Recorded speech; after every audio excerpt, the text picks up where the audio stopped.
আসসালামু আলাইকুম সকলকে। এইচএসসি 25 ব্যাচের বাচ্চারা, তোমাদের এইচএসসি পরীক্ষার আর 10 দিন বাকি রয়েছে। আজকে 15 তারিখ, ভিডিওটা আপলোড করতে করতে হয়তো 16 তারিখ হয়ে যাবে, মানে ভিডিও করছি আমি 15 তারিখ।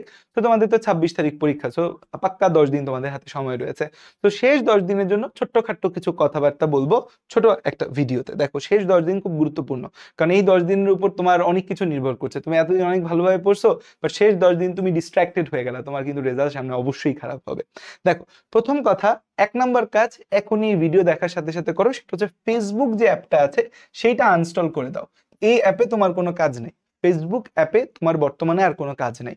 কারণ তুমি তো ক্লাস দেখবা হয়তো নানা গ্রুপের, ধরো হচ্ছে যে অনলাইনে বিভিন্ন প্ল্যাটফর্মে ভাইদের ক্লাস দেখবা, তারা সবাই ইউটিউবে ক্লাস আপলোড দেয়। ফেসবুকে কি করি আমরা, সর্বোচ্চ আপডেট জানাই, সো ইউটিউবেই সে আপডেট জানতে পারবা। ফেসবুক অ্যাপ আনস্টল করে দাও। তোমার হয়তো মেসেঞ্জার গ্রুপে, তোমার কলেজের মেসেঞ্জার গ্রুপে ইম্পর্টেন্ট সাজেশন থেকে নানা কিছু আসতে পারে, সেটা মেসেঞ্জার ফেসবুক আনস্টল করে দিল, মেসেঞ্জার থাকে, সো ফেসবুক আনস্টল করে দিবে। কারণ ফেসবুক হচ্ছে একটা গুজব এবং প্যানিক ছড়ানোর মাধ্যম। এখন বর্তমানে লাস্ট কয়েকদিন দেখবে এত প্যানিক ছড়াবে, এত গুজব ছড়াবে, এত ট্রল হবে, এত মজা হবে, এত ফান হবে, এত তামাশা হবে যে তুমি পড়ালেখায় ফোকাস দিতে পারবে না। সো ফেসবুক এখনই এই মুহূর্তে ফেসবুক অ্যাপ আনস্টল করে দাও যদি এইচএসসি পরীক্ষায় ভালো করতে চাও। আর যদি করতে না চাও, ফেসবুক চালাও সারাদিন, কোনো সমস্যা নাই।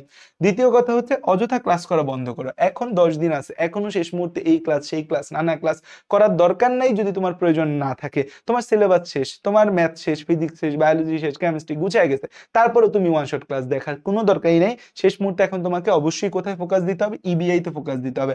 আর 10 দিন আছে, আর ফিজিক্স কেমিস্ট্রি ম্যাথ বায়োলজি নিয়ে নাড়াচাড়া করে না, বহুত পড়ছো, এখন ইবিআই কে সময় দাও। ইংলিশ বাংলা আইসিটি এই তিনটে, এখানে কিন্তু 3টা সাবজেক্ট, 3টা এ প্লাস নির্ভর করতেছে। সো 3টা এ প্লাসের দিকে ফোকাস দিতে হবে, আমাকে অবশ্যই ইবিআই এ ফোকাস দিতে হবে। এবং ইবিআইও প্রয়োজনীয় ক্লাস করো, যে ক্লাস দরকার নেই, ইবিআই এর একটা টপিক তুমি পারো, সেই ক্লাসটা করার তো তোমার কোনো দরকারই নাই। এরপর দেখো, এটা খুব ইম্পর্টেন্ট একটা কথা, এক্সাম স্টাডি প্ল্যান বানাও। এই যে দেখো যে তুমি যে এক্সাম দিবা, এই এক্সামের একটা স্টাডি প্ল্যান থাকতে হবে। এক্সামের একটা রুটিনটা যে আছে, রুটিন অনুযায়ী ধরো বায়োলজি প্রথম পত্রের আগে 6 দিন গ্যাপ আছে, 5 দিন গ্যাপ আছে। এখন এই 5 দিনে কয়দিন তুমি বায়োলজি দ্বিতীয় পত্র পড়বা আর কয়দিন তুমি হচ্ছে যে বায়োলজি প্রথম পত্র পড়বা, সেটার একটা প্ল্যান থাকতে হবে। ওই টাইমে তুমি কি কি পড়বা, কিভাবে পড়বা, সেটার একটা প্ল্যান বানাও। নিজের একটা এক্সাম রুটিন বানায় ফেলো। সেই এক্সাম রুটিনে এক্সাম টাইমে কবে কি কি পড়বা, কিভাবে পড়বা, সেই জিনিসটা পরিকল্পনা করে ফেলো। কারণ নাইলে দেখা যাবে যে মনে হবে যে 5 দিনের গ্যাপ পাইছি, প্রথম দিন দেখা যায় শুয়ে বসে ঘুমায় কাটায় দিচ্ছ। এইভাবে করলে কিন্তু ধরা খাবে। এবং এইচএসসির টাইমে তুমি যত ভালো করে পড়বা, তোমার অ্যাডমিশন টেস্ট তত ভালো হবে, মাথায় রেখো। কারণ এইচএসসিতে যে ফ্লোটা, একদম চেয়ারের সাথে লেগে থাকার যে ফ্লোটা, এটা এইচএসসিতে আসবে, যেটা অ্যাডমিশন টাইমে ক্যারি হবে। সো এইচএসসিতে ফ্লোটা আনতে পারলে পড়ালেখার অ্যাডমিশন টেস্ট অটোমেটিক তোমার কিন্তু ভালো হয়ে যাবে। একটা গুরুত্বপূর্ণ জিনিস হচ্ছে অ্যাডমিট কার্ড, রেজিস্ট্রেশন কার্ড, কলম, ব্যাগ, ক্যালকুলেটর এবং হচ্ছে যাতায়াত, এই জিনিসগুলো গুছায় ফেলো। তোমাদের কলেজগুলোতে অ্যাডমিট কার্ড দেওয়া শুরু হয়ে গেছে আজকে থেকে, কাল পরশু অ্যাডমিট কার্ড দিয়ে দিবে। কোথায় সিট পড়বে জানো, যাতায়াতটা গুছাও। একা যাবা না, ফ্যামিলির সাথে যাবা না, বন্ধুদের সাথে যাবা, যদি বাবা মার সাথে যাও সিএনজি করে যাবা না, কিভাবে যাবা, যাতায়াতটা গুছায় ফেলো।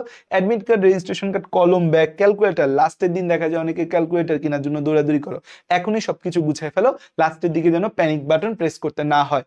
সিকিউ লেখা প্র্যাকটিস, এটা খুবই ইম্পর্টেন্ট একটা জিনিস, যে সিকিউ লেখা প্র্যাকটিসটা তুমি শিখে ফেলো। যে সিকিউ কিভাবে লিখবা সেটা প্র্যাকটিস করা খুব জরুরি। কারণ তোমরা করো কি, বাংলা পরীক্ষাটা প্রথম পরীক্ষা খারাপ করো, সেখানে 7টা সিকিউ লিখতে পারো না। সো সিকিউ লেখা প্র্যাকটিসটা আজকে এখন থেকেই সিকিউ লেখা প্র্যাকটিস করে ফেলো। এবং সর্বশেষ কথা হচ্ছে ডোন্ট প্যানিক। তোমরা অনেকেই প্যানিক বাটন প্রেস করে দিচ্ছ, করোনা ছড়ায় যাচ্ছে, এই হচ্ছে সেই হচ্ছে। দেখো, 2020 সালের করোনা সিচুয়েশন আর 2025 সালের করোনা সিচুয়েশন এক না। 2020 সালে যখন করোনা আসছে, তখন বিশ্বের কেউ করোনা সম্পর্কে জানতো না, কিভাবে ট্রিটমেন্ট করতো জানতো না, কিভাবে করোনা আমাদের বডিতে ছড়ায় সেটা জানতো না, করোনার কোনো টিকা ছিল না। 2025 সালে করোনা কি আমরা জানি, নতুন ভেরিয়েন্টের মধ্যে কি কি চেঞ্জ আসছে আমরা জানি, এটা কিভাবে আমাদের বডিতে ট্রান্সমিশন হয় আমরা জানি, আমাদের বডিতে ঢোকার পর এটার প্যাথোজেনিসিসটা কিভাবে আমাদের রোগ সৃষ্টি আমরা জানি, এটার কি কি ট্রিটমেন্ট করতে হবে জানি। করোনা নিয়ে হাজারটা রিসার্চ হয়েছে, অটোপসি করে টোরে থেকে শুরু করে বহু কিছু আছে, করোনা ভ্যাকসিনেশন, ইমিউনোগ্লোবিন থেকে শুরু করে অনেক কিছু আছে। সো এই মুহূর্তে আইসা করোনার জন্য লকডাউন করা বা কোনো কিছু বন্ধ করা, এটা বাংলাদেশ কেন, পৃথিবীর কোনো জায়গায় হবে না। শুধু বাংলাদেশ না, পৃথিবীর কোনো জায়গায় হবে না। সো এই করোনা নিয়ে তোমরা যা যা বলতেছো, কি বলতেছো না বলতেছো তোমরা ভালো জানো, সেটা নিয়ে প্যানিক না করে জাস্ট স্বাস্থ্যবিধি যতটুকু সম্ভব মেনে চলো। যদি মেনে চলো তাহলেই হবে। প্যানিক হওয়ার মতো সিচুয়েশন কোভিডের এখন নাই, কোথাও নাই। আমাদের বাংলাদেশ না, পুরা দুনিয়ার কোথাও নাই। কোভিড যে বাড়তেছে এটা অনেক জায়গায় বাড়তেছে, বাট কোথাও প্যানিক বাটন প্রেস করা হয় নাই, হবে না। দুনিয়া ওই সিচুয়েশনে আর নাই প্যানিক বাটন প্রেস করার মতো। সো মাথা ঠান্ডা করে ঠান্ডা মাথায় পড়ো, যারা চিল্লাপাল্লা করতেছো ওদের চিল্লাপাল্লা করতে দাও, তুমি তোমার মতো করো, সবকিছু টাইমলি হবে, এটা মাথায় রেখো, বলে যাচ্ছি সবকিছু ইনশাল্লাহ টাইমলি হবে। সো ঠান্ডা মাথায় পড়ো, শেষ 10 দিন ভালো মতো পড়ো, এইচএসসি ভালো হোক, অ্যাডমিশন ভালো হোক, সফল হোক। 25 ব্যাচ তোমাদের সফলতার জন্য অনেক দোয়া এবং শুভকামনা রইল। আসসালামু আলাইকুম সকলকে।